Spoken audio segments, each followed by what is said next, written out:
시어머니 때문에 미칠 것 같아. 또 뭔 일 있어? 막 간섭하나? 간섭 정도가 아니라 답답해 죽겠어. 솔직히 시어머니만 없으면 숨통 트일 것 같아.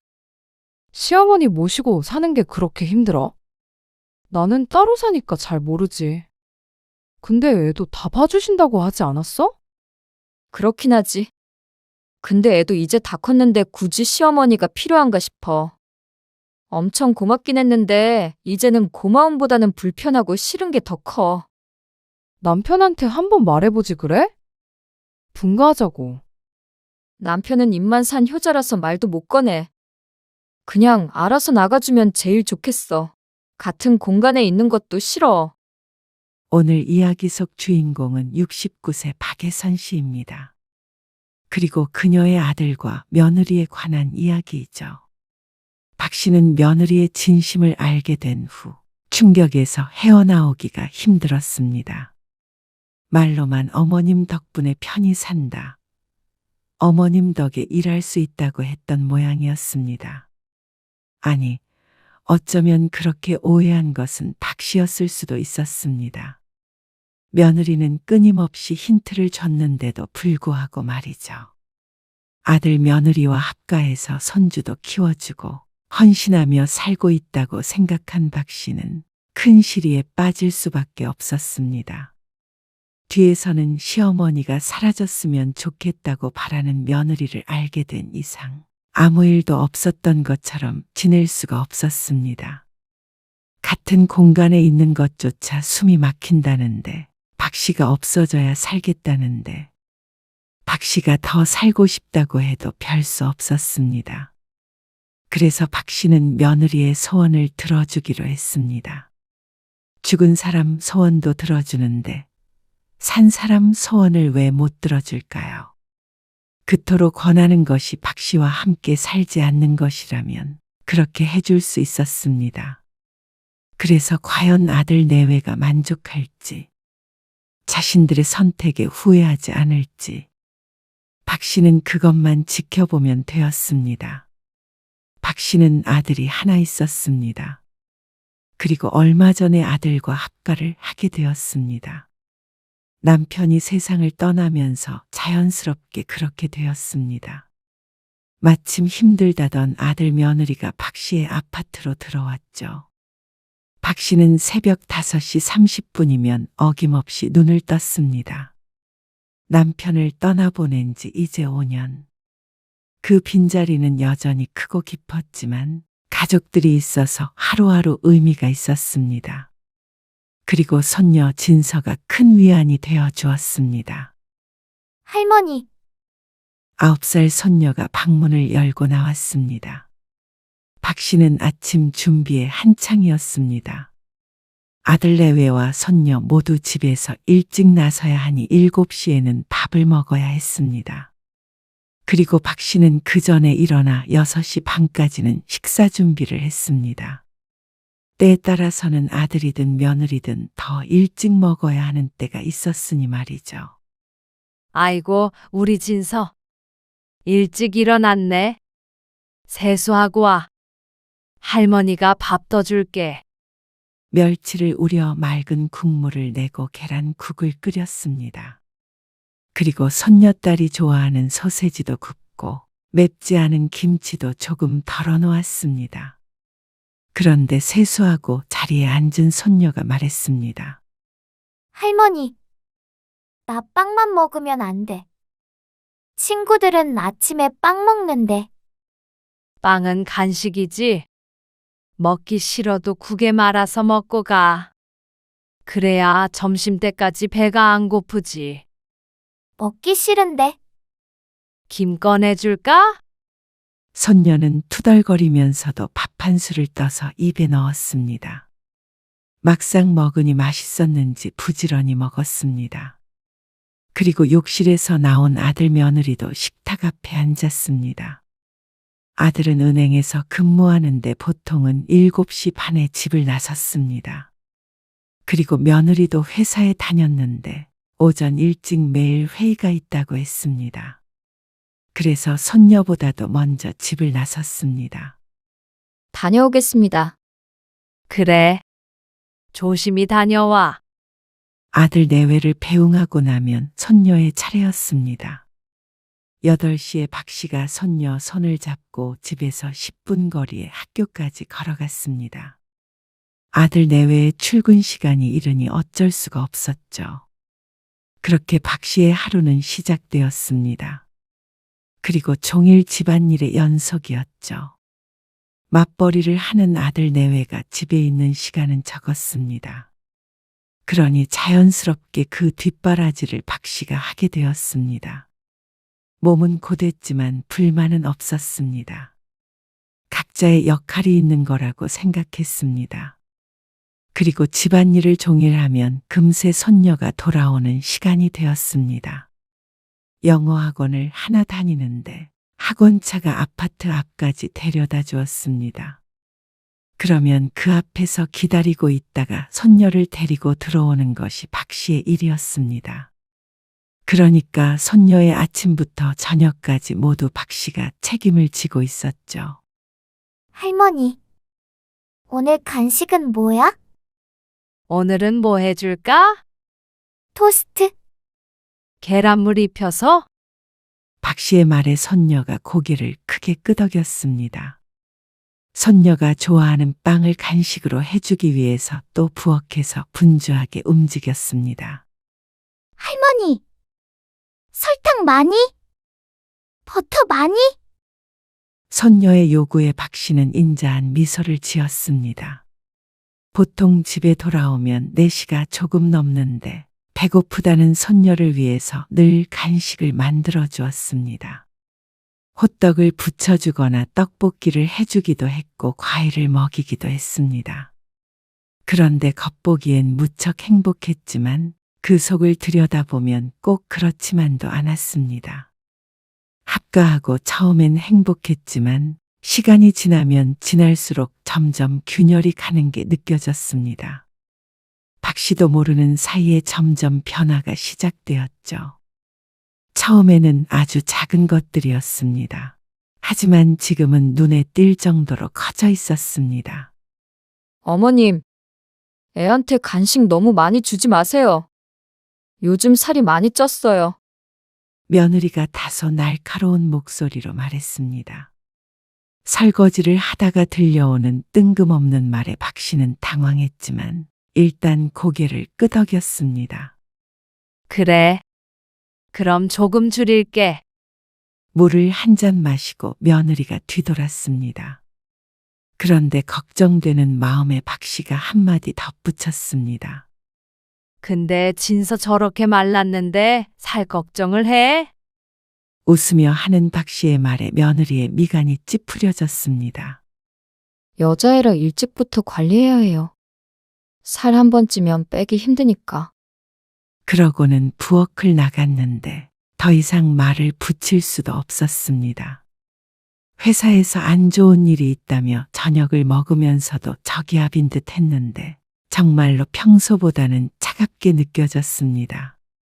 며느리는 몸매 관리에 신경을 많이 쓰는 편이었습니다. 그래서 바쁜 와중에도 꾸준히 운동도 하러 다녔습니다. 그건 대단하다고 생각했지만 어린아이 간식까지 못 먹게 하지는 않을까 걱정스러웠습니다. 하지만 그날 이후로 또 간식에 대한 이야기는 꺼내지 않았습니다. 그래도 며느리가 해둔 말이 있기에 박 씨는 간식을 조금 가볍게 하려고 노력했죠. 할머니, 배고픈데 간식 먹으면 안 돼? 아이고, 우리 진서 배고프지? 점심을 11시 반에 먹는다는데 배고플 만도 1시간이었습니다. 그런데 며느리가 했던 얘기가 있으니 전처럼 이것저것 푸짐하게 줄 수가 없었습니다. 왜 이것밖에 못 먹어? 차마 손녀에게 살찐다는 말을 할 수가 없었습니다. 그래서 박 씨는 떡을 하나 더 주며 말했습니다. 대신 엄마한테는 비밀이야. 박 씨가 검지를 입가에 대고 비밀스럽게 이야기하자 손녀가 키득거리며 알겠다고 대답했습니다. 3일 동안 간식을 안 먹었으니 이 정도는 괜찮겠지 생각했습니다. 그런데 어떻게 알았는지 며느리가 박 씨에게 따졌습니다. 어머님, 말씀드렸잖아요. 살찐다고. 예전에 공손함은 온데간데 없었습니다. 1년 혹은 2년, 어쨌거나 그 전까지만 해도 며느리는 늘 박 씨에게 감사하다고 했습니다. 애를 봐줘서 감사합니다. 집안일을 해줘서 감사합니다. 밥 차려주셔서 감사합니다. 같이 살아서 너무 좋다며 늘 하는 말이었습니다. 그리고 그 말은 지금도 종종 했습니다. 말과 행동이 달라서 문제였죠. 조금만 먹였어. 며칠 동안은 먹지도 않았고. 살찌면 어머님이 책임지실 거예요? 그리고 아침에도 그렇게 무겁게 먹이지 마세요. 진서 오늘 수업 시간에 졸았대요. 아침을 너무 배부르게 먹어서 그런 것 같아요. 그래서 이렇게 뿔이 났나 싶었습니다. 하지만 아직 초등학생이었습니다. 아침밥 많이 먹고 좀 졸면 무슨 큰일이라도 나나 묻고 싶었습니다. 하지만 박 씨는 입을 다무는 쪽을 택했습니다. 엄마의 교육 방침에 할머니가 반대할 수는 없는 일이었습니다. 알았어. 그러면 아침은 좀 가볍게 해줄게. 네. 그게 좋겠어요. 요즘 애들은 다 그렇게 먹어요. 일이 많이 피곤한가 보다. 퀭해 보이는 며느리 얼굴에 박 씨가 안쓰럽게 물었습니다. 그러자 며느리의 표정이 조금 누그러졌습니다. 요즘 일이 잘 안 풀린다며 아들에게 하소연하는 걸 들은 적이 있는데 그래서 날카워졌나 보다 싶었습니다. 괜찮아요. 어쨌거나 부탁드려요, 어머님. 그래. 걱정 말고 회사에만 신경 써. 쉬엄쉬엄 하고. 네, 어머님 덕에 이래요. 감사해요. 며느리가 한숨을 쉬며 중얼거렸습니다. 그래도 그 한마디가 위안이 되었습니다. 며느리가 잔소리하면 사실 박 씨도 기분이 마냥 좋을 수가 없었습니다. 어쩔 땐 같이 화를 내고 싶을 때도 있었죠. 하지만 일하면서 애도 키우는 게 얼마나 힘이 든 일인지 박 씨도 알고 있었습니다. 며느리가 안쓰러웠습니다. 만약에 박 씨가 없었다면 박 씨가 하는 대부분의 일을 며느리가 감당했을 텐데 결코 쉬운 일이 아니었습니다. 그래서 이렇게 자신이 도움이 될 수 있어서 다행이라고 생각했습니다. 어머니, 아까 진서 엄마가 한 말 너무 서운하게 듣지 마세요. 요즘 회사 일 때문에 힘들대요. 며느리와의 대화를 들었는지 아들이 자기 전에 박 씨를 살짝 불러 이야기했습니다. 아무래도 며느리의 말투는 아들이 듣기에도 조금 짜증스러웠던 모양이었습니다. 괜찮아. 신경 안 써. 일하다 보면 그럴 수도 있지. 그렇게 생각해 주신다면 다행이고요. 하지만 박 씨는 어쩐지 며느리와 자꾸 삐걱거리는 듯한 기분이 들었습니다. 할머니, 나 숙제해야 되는데. 어제 할머니가 숙제하고 자라고 했는데 그냥 잤지? 토요일이니까 놀았지. 아이고, 숙제가 뭔데? 수학. 여기 식탁에 앉아서 해. 할머니가 밥 차리면서 봐줄 테니까. 그러자 손녀가 얼른 앉아서 책을 폈습니다. 그 옆에서 박 씨는 요리를 했죠. 할머니, 이거 모르겠어. 잠깐만. 수학 문제를 풀다가 모르는 게 있으면 손녀가 박 씨를 불렀습니다. 박 씨가 손에 묻은 물기를 옷에 닦으며 다가갔습니다. 그리고 잠시 인상을 찡그려 책에 적힌 문제를 읽었죠. 아이고, 할머니 안경 어디 있지? 할머니, 이게 안 보여? 손녀의 말에 박 씨가 인상을 찡그리자 글자가 보였습니다. 이제 보여. 잠깐만. 박 씨는 잠시 생각하다가 손녀에게 알려주었습니다. 간단한 산수 문제였습니다. 아직은 어려서 가르쳐 주겠는데 조금만 더 지나면 힘들겠다는 생각이 들었습니다. 여기서 이렇게 하면 되는 거야. 알겠어? 알 것 같아. 할머니와 손녀가 함께 공부하는 모습은 평화로워 보였습니다. 손녀도 바쁜 엄마 아빠 대신 늘 박 씨에게 물어보았죠. 그런데 이것도 며느리의 눈에는 달리 보이는 것 같았습니다.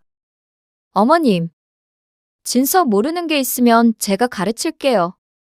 어머님도 바쁘시잖아요. 웃으며 하는 말에 박 씨도 대수롭지 않게 대꾸했습니다. 괜찮아. 잠깐씩 봐주는 건데 뭘. 박 씨는 하던 일을 마저 하기 위해서 냉장고 문을 열었습니다. 그런데 며느리가 바란 대답은 그게 아니었던 모양이었죠. 요즘 교육 과정이 옛날이랑 많이 달라졌어요. 특히 수학은 체계적으로 가르쳐야 해서요. 말은 공손했지만 속뜻은 분명했습니다.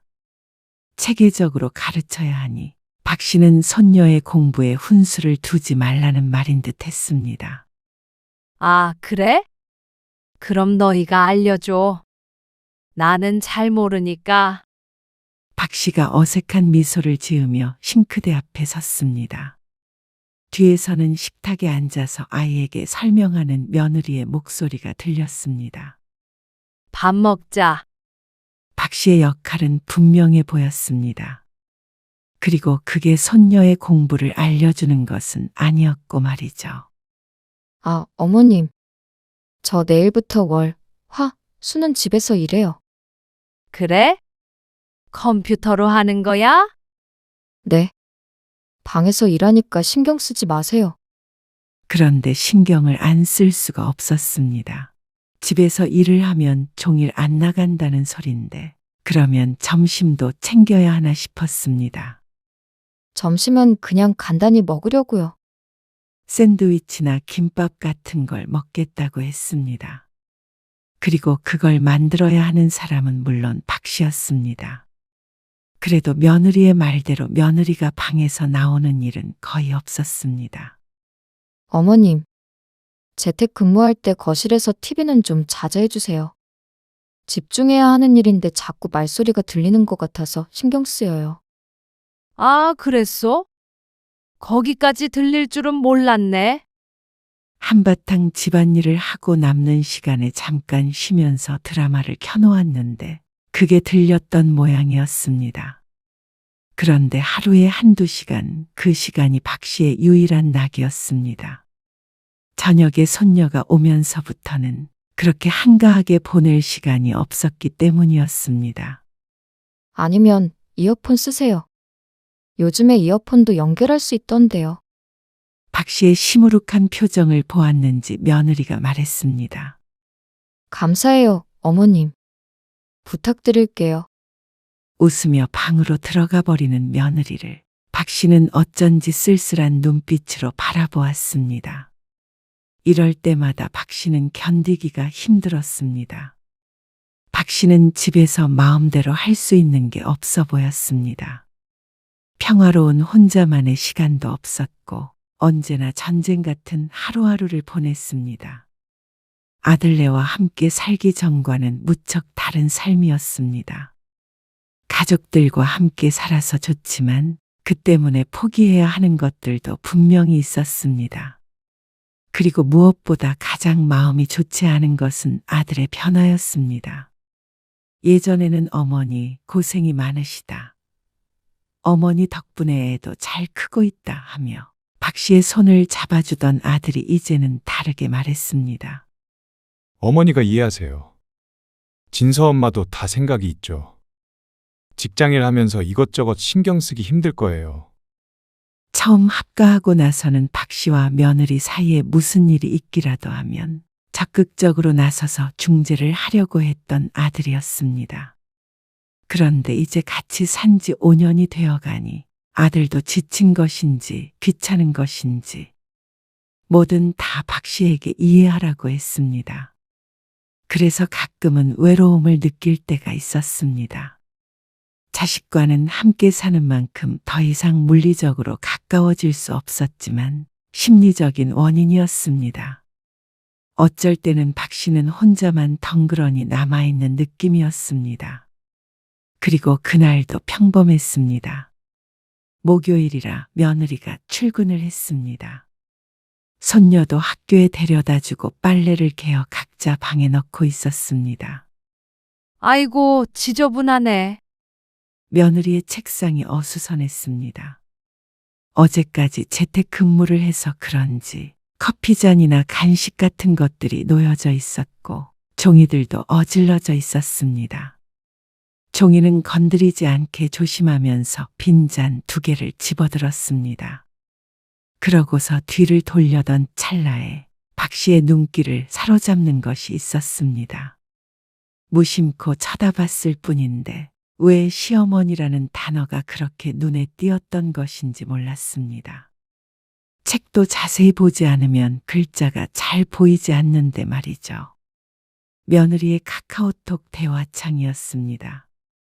보려고 한 것은 아니었습니다. 하지만 그 내용은 박 씨의 마음을 완전히 뒤흔들었습니다. 시어머니 때문에 미칠 것 같아. 또 뭔 일 있어? 막 간섭하나? 간섭 정도가 아니라 답답해 죽겠어. 솔직히 시어머니만 없으면 숨통 트일 것 같아. 시어머니 모시고 사는 게 그렇게 힘들어? 나는 따로 사니까 잘 모르지. 근데 애도 다 봐주신다고 하지 않았어? 그렇긴 하지. 근데 애도 이제 다 컸는데 굳이 시어머니가 필요한가 싶어. 엄청 고맙긴 했는데 이제는 고마움보다는 불편하고 싫은 게 더 커. 남편한테 한번 말해보지 그래? 분가하자고. 남편은 입만 산 효자라서 말도 못 꺼내. 그냥 알아서 나가주면 제일 좋겠어. 시어머니 집이라고 하지 않았어? 5년간 모시고 살았으면 물려줘도 되는 거잖아. 그렇다고 우리 세 식구가 나가? 아, 몰라. 진서도 자꾸 할머니만 찾아서 애 정서에도 안 좋을 것 같아. 어머나, 요즘 재택근무해서 거의 같이 있는데 한 공간에 있는 것도 싫다. 아무튼간 시어머니만 없으면 돼. 그래야 내가 살겠다. 어느새 박 씨는 마우스에 손을 올리고 있었습니다. 그리고 더는 읽지 못하고 박 씨는 며느리의 바에서 나왔습니다. 소파에 앉아서 한참을 멍하니 앉아 있었습니다. 할 일은 산더미 같았습니다. 며느리 때문에 못 본 드라마도 봐야 했습니다. 그리고 저녁에 먹을 반찬도 해놔야 했습니다. 하지만 아무것도 할 수 없었습니다. 며느리는 자신이 박 씨 때문에 숨통이 막힌다고 했지만 박 씨는 그 대화들이 박 씨의 목줄을 콱 움켜쥐고 있는 듯 숨을 쉴 수 없었습니다. 5년 전 남편이 세상을 떠났을 때 아들이 했던 말이 떠올랐습니다. 어머니, 혼자 지내지 마세요. 마음 안 좋아요. 저희 사정 때문에 합가 부탁드리는 것도 있지만 저도 어머니랑 같이 살고 싶어서 그래요. 아버지 돌아가시고 후회 많이 했어요. 있을 때 잘할 걸. 그러니까 저희한테 기회를 주세요. 그 말이 박 씨의 심금을 울렸었죠. 효도할 기회를 달라던 아들의 말. 기회는 주었지만 이것이 아들이 진정으로 원했던 것인가 생각해 보았습니다. 며느리의 메시지. 과연 며느리 혼자만의 생각일까? 확신이 없었습니다. 어느 순간부터 아들도 며느리도 박 씨에게 고마워하지 않는 것 같다고 생각할 때가 있었습니다. 그런 느낌을 종종 받았다면 아마도 박 씨의 짐작이 맞는 것이겠죠. 그때는 박 씨도 아들과 살고 싶었습니다. 혼자 남은 것이 두려웠고 적막한 집에서 남편을 그리워하며 지내는 것도 견디기 힘들었습니다. 그래서 아들 며느리와 그리고 손녀와 함께 사는 게 위로가 되었습니다.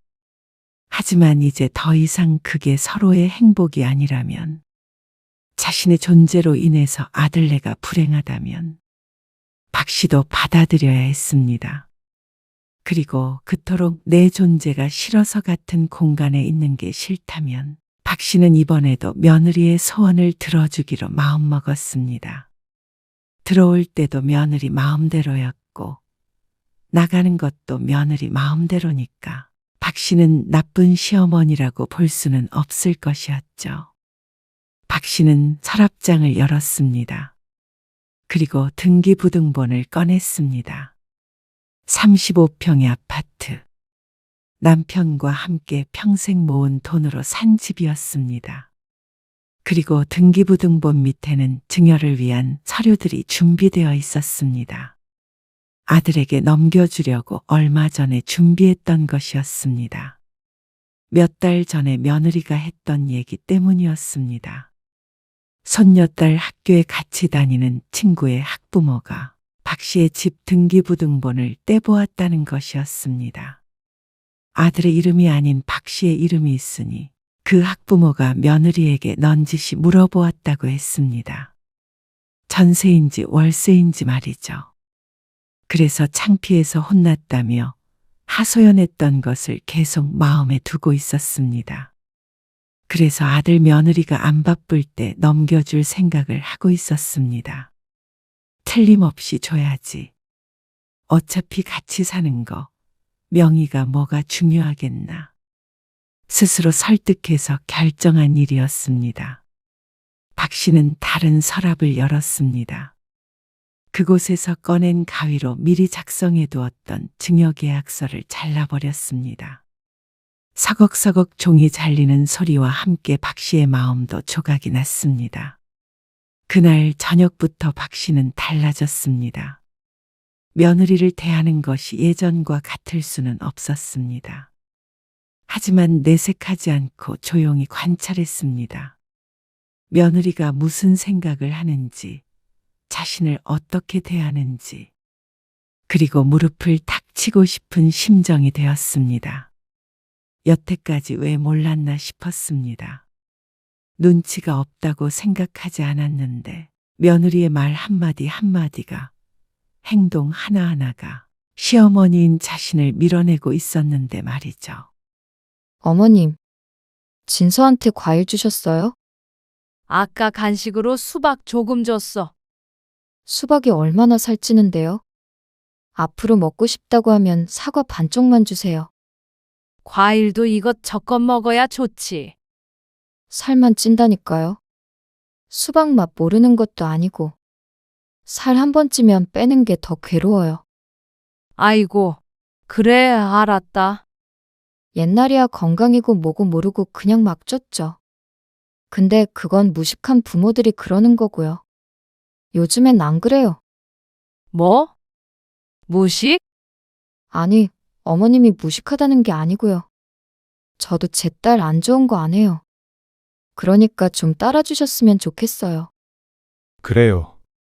어머니, 애엄마가 하라는 대로 하세요. 요즘엔 그런다잖아요. 지나가던 아들이 귓구멍을 후비며 말했습니다. 어떤 대화를 나누는지는 크게 관심이 없어 보였고 그냥 둘이 실랑이를 하고 있는 장면이 불편할 뿐인 듯 했습니다. 하지만 결국은 며느리 말이 다 맞다는 아들. 박 씨는 그 순간 결심을 굳혔습니다. 아무렴 며느리 말이 다 맞지. 그러니까 며느리 하고 싶은 대로 해주자 하고 말이죠. 집을 내놓으려고 하는데요. 파시려고요. 팔아도 되고 전세를 놔도 되고요. 빨리 되는 대로 해주세요. 이 아파트예요. 박 씨는 다음 날 곧장 아파트 단지 내에 있는 부동산으로 찾아갔습니다. 그러면 전세가 빠르죠. 전세 수요가 많으니까요. 시세대로 해주세요.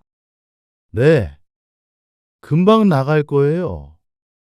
그 말에 박 씨는 서둘러 다른 부동산을 알아보았습니다. 박 씨는 고향에 있는 단독주택을 알아봤습니다. 바닷가 마을에 있는 아담하고 예쁜 집이 좋겠다 싶었습니다. 그리고 일주일 뒤 전세 계약을 하고 싶다는 사람이 나왔습니다. 이사 날짜는 3주가 남아 있었죠. 그렇게 전세 계약이 성사됐습니다. 전세 보증금은 무척 큰 돈이었습니다. 적금 들어놓은 것도 있었고 노후 준비는 되어 있었습니다. 그리고 전세 계약이 된 날, 박 씨는 평소처럼 저녁을 준비했습니다. 손녀가 좋아하는 계란말이와 멸치볶음도 했습니다. 박 씨는 헤어짐을 준비했습니다. 사실 준비하고 말고 할 것도 없었습니다. 마음먹은 그 순간 이미 마음속에서는 이별을 한 것이었습니다. 손녀를 보면 마음이 아팠지만 그렇다고 이렇게 살 수는 없었습니다. 식사를 마치고 박 씨가 평소와 같은 목소리로 말했습니다. 이 집 전세로 내놨어. 다음 달 초에 나가야 해. 순간 정적이 흘렀습니다. 며느리의 눈이 커졌고 아들은 당황한 표정으로 입을 벌렸습니다. 갑자기 왜요? 어디로 이사 가시려고요? 나는 바닷가 쪽으로 집을 알아봤어. 나는 일하니요. 그러면 혼자 가시게요? 그러면 저희는 할머니, 우리 이사가? 진서야. 엄마랑 아빠랑 진서는 다른 집에서 살게 될 거야. 할머니랑 같이 말고.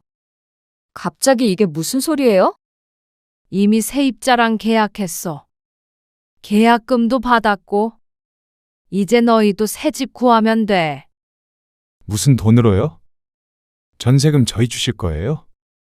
그 돈은 내 집 구해야지. 그러자 아들도 며느리도 할 말을 잃었습니다. 그리고 박 씨가 며느리를 향해 물었습니다. 좀 어떠니? 네? 뭐가요? 지금 심정이 어떠냔 말이야. 지금 저 놀리세요, 어머님. 당연히 당황스럽죠. 갑자기 이렇게 쫓아내시면 당연히 화가 나죠. 이상하네. 숨통이 트이지 않아? 무슨 말씀이세요? 아까부터 왜 알 수 없는 말만 하세요? 진서 엄마가 나랑 같이 살면 숨 막힌다고 내가 나가줬으면 한다고 했잖아. 그래야 숨통이 트인다고 같은 공간에 있는 것도 싫다고. 그래서 나간다는데 이제 좀 숨 좀 쉬어줘? 며느리는 얼굴이 새하얘졌고 아들은 새빨개졌습니다. 그 색에 대비해 어쩐지 웃음이 날 것 같았습니다. 내가 또 며느리 말을 잘 듣는 시엄마라. 우리 며느리 소원 들어주려고 마음먹었어. 지금 장난하세요. 얼른 계약 취소하세요.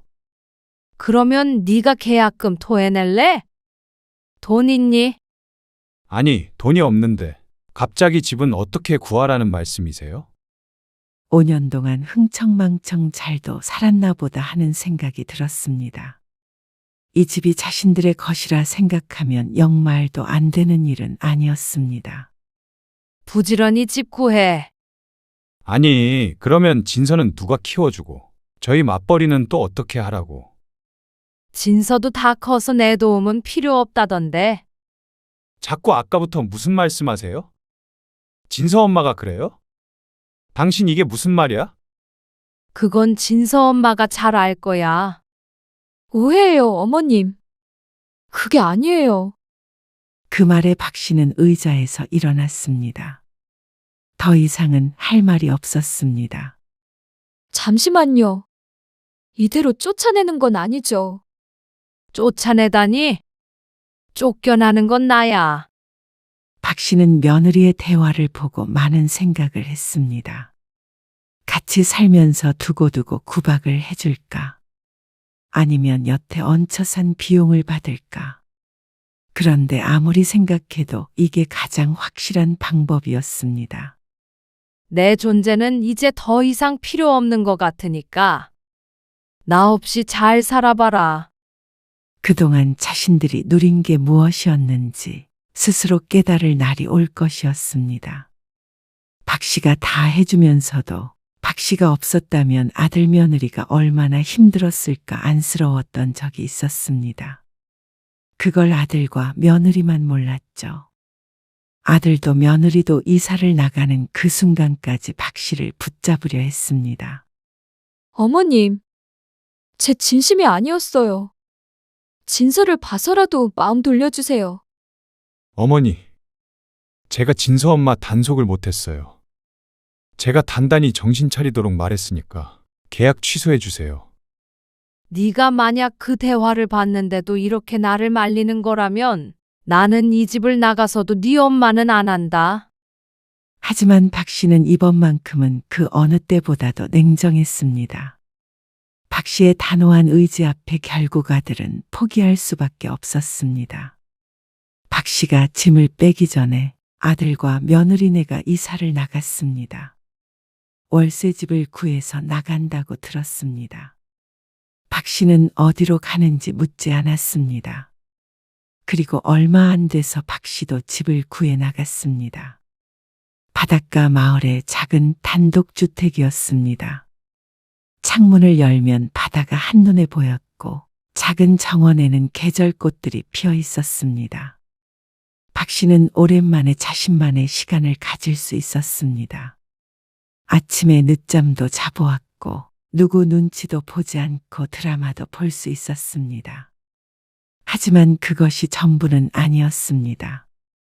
나와 한 공간에 있는 것조차 싫다는 사람과 떨어지니 박 씨도 이제서야 좀 숨을 쉴 수 있을 것 같았습니다. 며느리에게 받은 상처는 깊고 깊었습니다. 그리고 아들도 마찬가지였습니다. 떠올리기만 해도 아직은 가슴이 아팠습니다. 마을 사람들은 친절했고 동네 사람들과는 금세 친해졌습니다.